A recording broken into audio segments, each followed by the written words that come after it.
LAS students, we're here on LAS Peak Moments with some how-tos to do while you're at home. Check it out.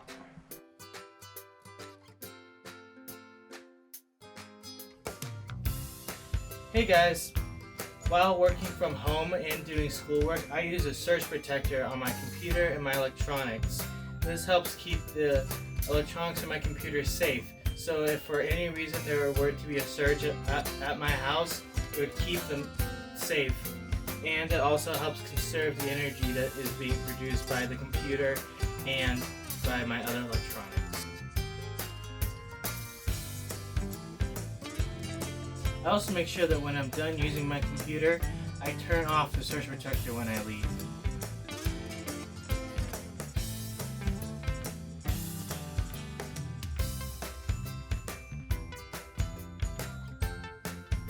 When I'm brushing my teeth, I always make sure that the faucet is not running. You can also try using a cup full of water to brush your teeth or even shave.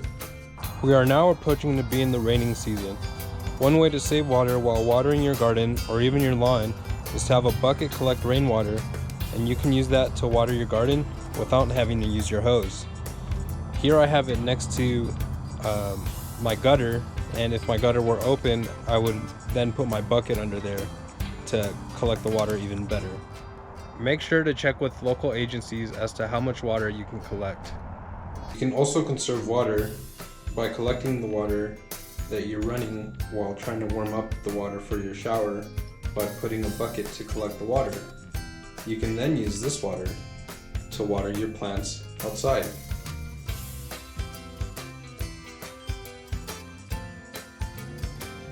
At home, when I'm done using a recyclable container that has some sort of food waste in it, I always make sure to wash it out before I recycle it.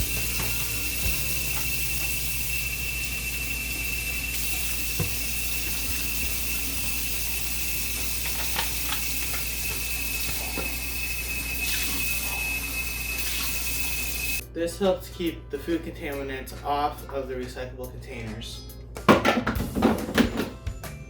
Also, try to use mostly reusable plates, utensils, and cups. You can put them into the dishwasher, and running the dishwasher more often can help conserve more water than constantly having to hand wash.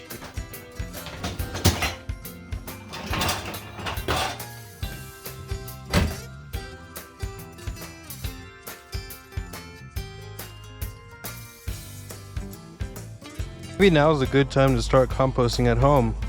It's very easy and minimal work. Also, you're reducing waste from heading to the landfill, and it's very beneficial to your garden.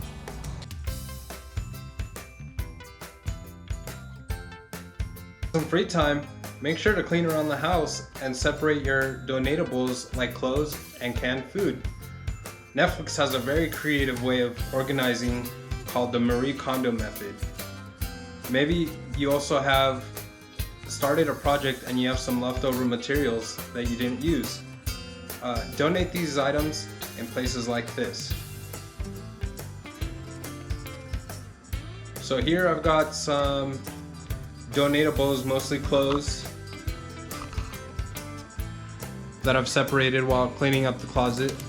And I'm just gonna bag it up and go drop them off at a designated location. Resources on how to be more sustainable at home, visit the links in the description below. Be sure to check out all the interesting videos on the LAS's YouTube channel. Don't forget to subscribe. We'll be back later this summer with more information from the Office of Sustainability. See you later, Mountain Lions.